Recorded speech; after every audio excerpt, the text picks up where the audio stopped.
मित्रों, रशिया भारत के लिए क्यों इतना इम्पोर्टेंट है? क्यों इतना इम्पोर्टेंट है? ये बात सोचने की है। और हम इंडियन और इंडिया, मैं रियली कह रहा हूँ, इंडिया और इंडियंस को थैंकफुल होना चाहिए रशिया के लिए। जो रशिया ने हमारे साथ किया है, मैं समझता हूँ कि उसका एहसानमंद होना चाहिए हमें। रियली, मैं किसी इमोशन में नहीं कह रहा, मैं फैक्ट प्रेज़ेंट करता हूँ।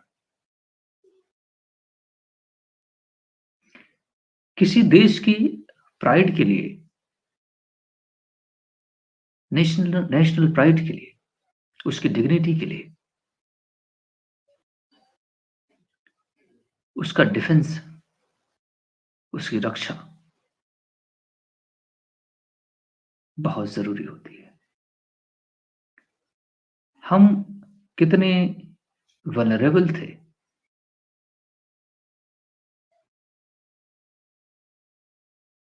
हमारा कोई दोस्त नहीं था। अगर रशिया हमारे साथ ना होता, तो हमारी नेशनल प्राइड, डिग्निटी क्वेश्चन हो जाती।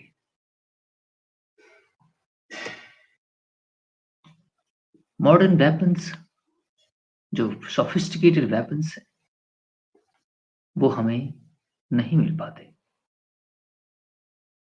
हमने अपने एटीट्यूड जो बनाए थे नॉन अलाइनमेंट मोमेंट में, उससे हम अकेले पड़ जाते। लेकिन भारत की डिप्लोमेसी का जो ये अप्रोच है, ये बहुत डिफरेंट रहा है। वो सम डिग्री सोवियत यूनियन के साथ भी एसोसिएशन रहा, सम डिग्री यूनाइटेड स्टेट के साथ। लेकिन यूनाइटेड स्टेट ने भारत को कुछ भी ना दिया, केवल और केवल गेहूं सप्लाई किया भारत को, बाकी कुछ नहीं। 1947 से 2000 तक यूएस और इंडिया के बीच कोई रिलेशनशिप, वार्मथ रिलेशनशिप नहीं थी। जबकि उसने हमारे एडवर्सरी पाकिस्तान को full support, fighter planes, fighting jets, weapons, arms, ammunitions सब कुछ दिए। इवन $100 बिलियन से ज़्यादा उसको फाइनेंशियल सपोर्ट दिया in the name of protection of terrorism, countering terrorism. इसी से वो इम्बोल्डन होकर भारत के ऊपर 4 बार उसने अटैक किए, क्योंकि हमारे साथ तो जब सैया भय कोतवाल तो अब डर खाएगा। जब वर्ल्ड पावर उसके साथ है तो उसको डर किस बात की? यूएन में हम, यूनाइटेड नेशन सिक्योरिटी काउंसिल में जब भी रेजोल्यूशन आया है, तो जम्मू कश्मीर को लेकर के केवल और केवल रशिया ने हमारा सपोर्ट किया, हमें बचाया एब्स्टेंड करके। बाकी चारों उसके फ्रेंड थे। 5 मेंबर की बॉडी है यूएनएससी, तो हमें रशिया ने डिफेंड किया। As a at international political level हमारी कोई वॉइस नहीं थी when it comes to defence. मैं जब बचपन में ग्रो अप हुआ, तो देखा कि सैमसंग है, गैलेक्सी है, मोबाइल फ़ोन्स हैं, नोकिया है, फ्ला है, मोटर कार बनाने के लिए टू व्हीलर वही होंडा आ गई, हीरो आ गई, ये सारी आ गई। ये क्या चीज़ थी? ये सिविलियन टेक्नोलॉजीज़ हैं और इनसे उनको इकोनॉमिक बेनिफिट होता है। ये हमारे लिए नहीं आए थे।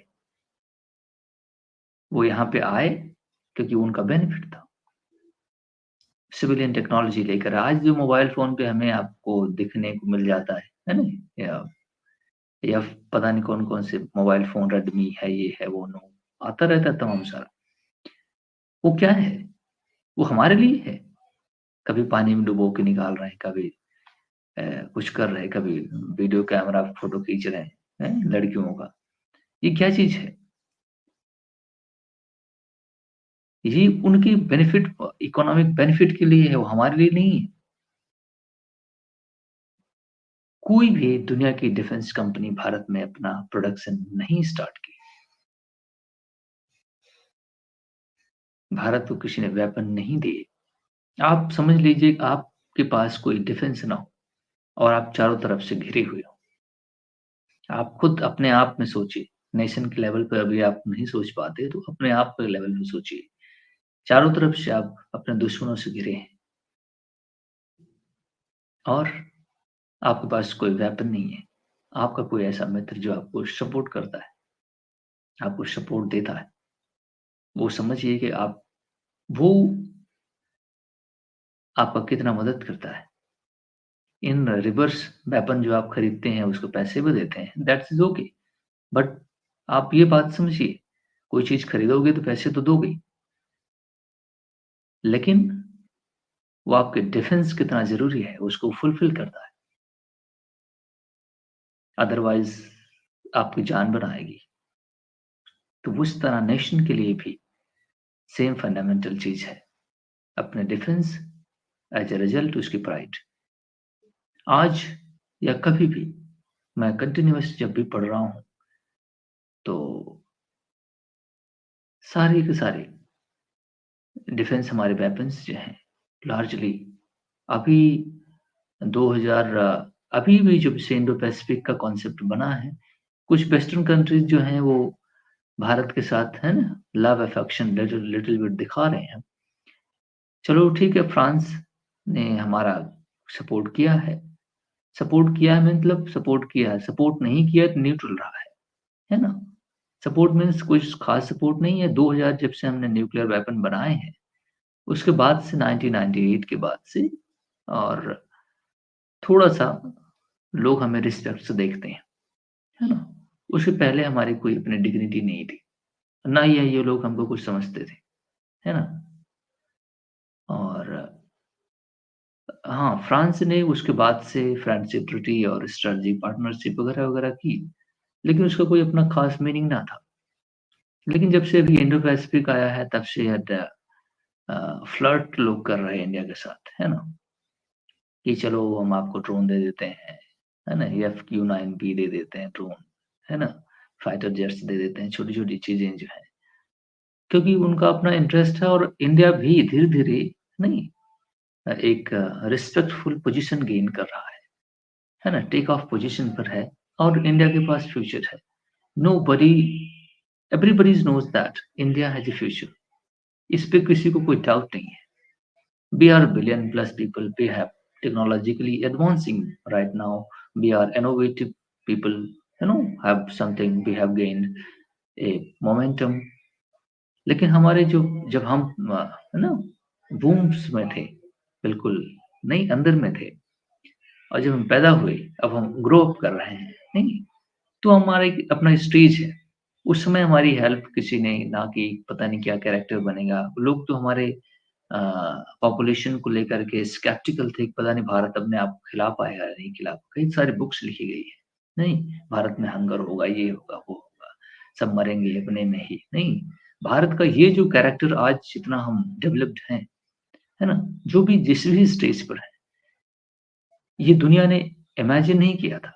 हमें समझते थे ये घटिया लोग हैं और ये ऐसे ही रहेंगे। मैं बिल्कुल आपसे साफ बात कर रहा हूँ, नहीं? हाँ, इसीलिए लोग हमारा हमको डिसरिगार्ड करते थे। हमको कोई रिस्पेक्ट नहीं देते थे क्योंकि समझते थे कि इसका कोई फ्यूचर ही नहीं है। इतना लोग हैं, इतना कुछ है, ये कभी आगे बढ़ ही नहीं सकता, है ना? लेकिन thanks to our government and मैं देख रहा हूँ कि गवर्नमेंट ने इंटरवेंशंस किए हैं, है ना? ह्यूमन रिसोर्स डेवलपमेंट पर।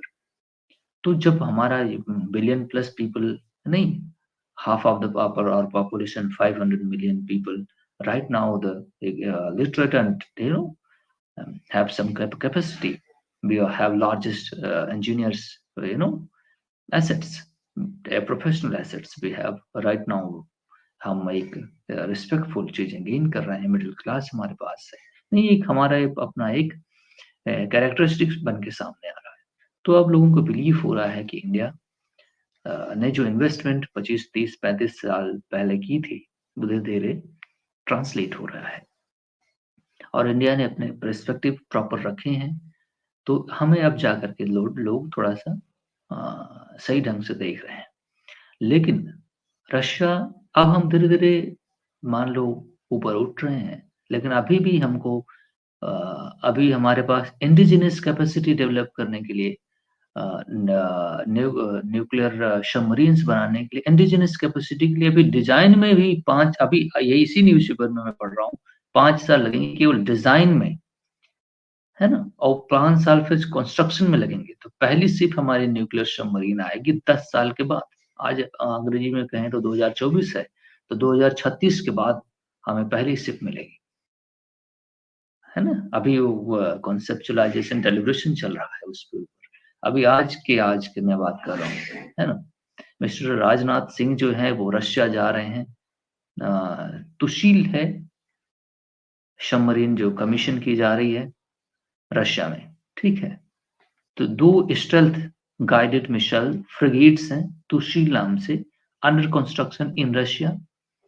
It's set to be commissioned during the 3 दिन का विजिट है mister defence minister Rajnath Singh ji का, जो beginning on Sunday for the 21st meeting of अब वो या वहाँ पे एक मीटिंग भी है और उस मीटिंग के साइडलाइंस में ये दोनों फ्रिगेट्स जो हैं मिसाइल्स तुशील जो है इसको लॉन्च भी किया जाएगा, ठीक है? अब इस रेफरेंस में हमारे पास एक 21st of India Russia inter governmental commission on military and military technical cooperation नहीं, एक कोऑपरेशन मैकेनिज्म भी है, जिसमें डिफेंस मिनिस्टर्स से ना एक्सचेंज करते हैं। इसके बाद फॉरेन मिनिस्टर तो हर दिन बात करते हैं, क्योंकि उनका पॉलिटिकल हर दिन डेवलपमेंट जो वर्ल्ड में हो रहा है, Russia as a player, India as a player, तो इसको नहीं अ, हर दिन अपना पॉलिटिकल अलाइनमेंट डिस्कशंस, तो फॉरेन मिनिस्टर का एंगेजमेंट हर दिन ज़रूरी है। और फिर प्राइम मिनिस्टर के साथ मिस्टर पुतिन की meeting earliest as possible next year होगी, क्योंकि एनुअल है ना बायलैटरल मीटिंग जो होती है। तो पुतिन साहब यहाँ आने वाले हैं, ये करीब 5-6 दिन पहले पेपर में था। तो पेपर में क्या था कि उसका जो स्पोक्स पर्सन है पेस्कोवा, वो बता रहा था कि बहुत जल्द ही मीटिंग होने वाली है। तो ये भी अच्छी बात है। तो ये डिफेंस मिनिस्टर साहब मिलेंगे, फॉरेन मिनिस्टर की हर दिन मीटिंग हो रही थी। ये कंप्लीट एक समिट लेवल की मीटिंग होगी जो कॉन्क्लूड कर लिया जाएगा। तो ये 21st मीटिंग है और फिर काउंटर पार्ट से वो मिलेंगे इन मॉस्को में और ऑन 10 दिसंबर को, है ना? इसमें कुछ 2 leaders will review the entire range of multifaceted relationship है हमारा उनके साथ, ठीक है? Between the two countries in the field of defense, including military to military and industrial cooperation, जबकि इंडिया में मेक इन इंडिया प्रोग्राम और इंडिजिनस कैपेसिटी डेवलप करने की कोशिश कर रहा है। But India needs technology. Actually मेरे पास पता है क्या है इंडिया के पास? गन कल्चर हमारे यहाँ नहीं है ना? कोई अगर गन छोटी-मोटी भी लेकर के इधर-उधर घूमता है तो पुलिस पकड़ के उसको जेल में कर देती है। हमारे यहाँ गन कल्चर नहीं है, जबकि यूएस के अंदर है और इससे वो ट्रांसलेट होता है इंडस्ट्रियल डेवलपमेंट में। हम जब गन ही नहीं है तो मतलब अगर मैं फिजिक्स जानता भी हूँ तो ना ही स्प्रिंग का अटैचमेंट किस तरह बनती है। नहीं, एक एटीट्यूड डेवलप होता है ना? छोटी-छोटी गन्स फिर डेवलप करते हैं तो कहीं बैरल ऊपर करते हैं, तो कहीं मटीरियल च टेस्ट करते हैं। तो एक काइंड ऑफ कल्चर डेवलप होता है। लेकिन अनफॉर्चुनेटली हम लोग इतना सेंटिमेंटल हैं कि पड़ोसी को गोलियाँ मारने चल देंगे। ये भी एक मामला है ना? ज़्यादातर लोग पढ़े लिखे भी कम हैं तो अ, ये तो हाथापाई कर लेते हैं, नहीं तो गोलियाँ मारने लग जाएँगे, गर्मी में आकर के। नहीं, तो एक हमारे यहाँ ये भी इश्यू है। लेकिन अगर ये होता, जिस तरह यूएस के अंदर है या बाकी और कंट्रीज़ में है, तो वहाँ पे एक डिफेंस पूरा इकोसिस्टम होता। नहीं, लेकिन क्योंकि कुछ नहीं है, तो इसलिए पीपल शांतिपूर्वक रहते हैं, है ना? शांतिपूर्वक क्या क्राइम नहीं हो रहा क्या? आप सभी सभी जानते हैं, खोलने की ज़रूरत नहीं है ना? क्राइम हर लेवल पे हर दिन हो रहा है, बहुत ब्रूटल लेवल पे हो रहा है, ठीक है? तो ये military to military industrial cooperation, they will also exchange views on the contemporary, regional and global issues on mutual interest. Okay, so ये सारी चीजें हैं और will travel to यात्रा शिपयार्ड वहाँ पे है कलिंगग्रेड में for the commissioning of ceremony of frigate during which he will be accompanied by Navy. हमारे चीफ एडमिरल दिनेश कुमार त्रिपाठी जी हैं, वो भी वहाँ पे मौजूद होंगे। In addition to he will mister sorry Rajnath Singh ji will pay tribute to the tomb of soldiers जो fallen soldiers हैं, जो सोवियत जमाने में वो मरे थे और जिन्होंने सैक्रिफाई किया था अपनी लाइफ को, उनको ट्रिब्यूट पेश करेंगे। और टुशुल इज एन अपग्रेडेड जो ये अभी फ्रिगेट आ रहा है, तो ट्राइबक third class frigate of project 1135.6 of which 6 तलवार क्लास शिप्स हमारे पास हैं 6, जबकि 3 जो हैं वो built at Baltic shipyard and Petersburg, St. Petersburg, and 3 followed by Teg class which is यात्रा shipyard. ये 6 हमारे पास तो शिप ऑलरेडी इस ग्रेड की मौजूद है तलवार क्लास की, ठीक है। ये करीब 2019 में शायद आई थी और 2 शिप्स सॉरी 3 शिप्स जो हैं करीब 1.5 साल पहले इंडिया आई थी कमीशन होकर के रशिया से। मिस्टर फॉरेन मिनिस्टर वहाँ हैं तो 2 अभी और आ रही हैं। तो क्योंकि नेवी पर हमारा फोकस स्ट्रेंथन करना ज़्यादा है, क्योंकि आप जानते हैं पूरा जो हमारी इकोनॉमी डिपेंडेंसी है वो नेवल शिप पर ही है, तो हमारी नेवी को स्ट्रेंथन करना हमारी जिम्मेदारी का पार्ट है। और इस तरह से आप ये देख रहे हैं कि अब प्लस आ जाइए फाइटर प्लेन, आ जाइए हमारे air defence system, S-400 type defence system, हमारे यहाँ सुखोई जो 35 ये वो है, नहीं सब कुछ वहीं से बन के आया है। इवन तो हमारा अमेठी है उत्तर प्रदेश के अंदर, तो यहाँ पे एक राइफल्स प्रोडक्शन सेंटर भी रशिया और इंडिया की कोलैबोरेशन से खोला गया है हमारे आर्मी शिप्स आर्मी के लिए। और आप समझिए कि किस लेवल का एंगेजमेंट है, नहीं? फाइटर प्लेन से लेकर के डिफेंस सिस्टम, मिसाइल हमारे पास जो प्रोग्राम है called as BrahMos missile system, वो भी जॉइंट कोलैबोरेशन में है। तो इंडिया के जितने भी एस्पेक्ट्स हैं वो रशिया उसको फुलफिल करता है ना? और ज़्यादातर अब तो रशिया इन्वेस्ट इंडिया में कर रहा है। हमारे पास जो रेलवे स्लीपर कोचेस हैं उसको डेवलप करने की करीब 2000 स्लीपर कोचेस डेवलप करने की बात है, जो हमारे चेन्नई या फिर सदर्न रीजन में चलेंगी। तो उस प्रोजेक्ट को भी रशिया ने ले लिया है, रशिया की कंपनी ने ले लिया है, क्योंकि अब रशिया का वेस्ट में नहीं इन्वेस्टमेंट तो बिल्कुल जीरो हो गया है, तो अब यही बचा हुआ है India China. India is trusted partner and favorite country for the Russian people. So Russian are turning towards India. Okay. So India में वो अब इन्वेस्टमेंट कर रहे हैं क्योंकि हमारे पास सारा एंगेजमेंट है और ऑयल भी हमारा डिपेंडेंसी है। हमने लॉन्ग टर्म एग्रीमेंट्स भी कर लिए हैं, है ना, रशिया के साथ ऑयल के लिए। तो शायद 10 साल का एग्रीमेंट है, ऐसा मुझे याद आता है। करीब 6 महीने पहले मिस्टर फॉरेन मिनिस्टर साहब वहाँ गए थे और उन्होंने इस बात को किया था, तो सारा नेगोशिएशंस भी सेटल हुई थी, ठीक है।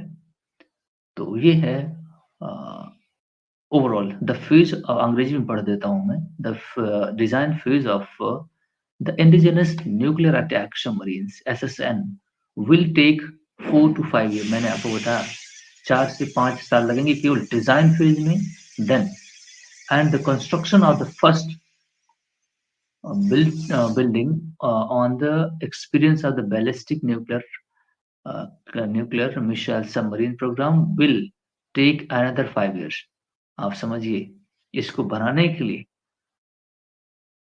करीब 10 साल का टाइम इंडिजिनस चाहिए और यह कमीशन होगी the third SSN released from Russia, आप समझिए रशिया से रिलीज हुई।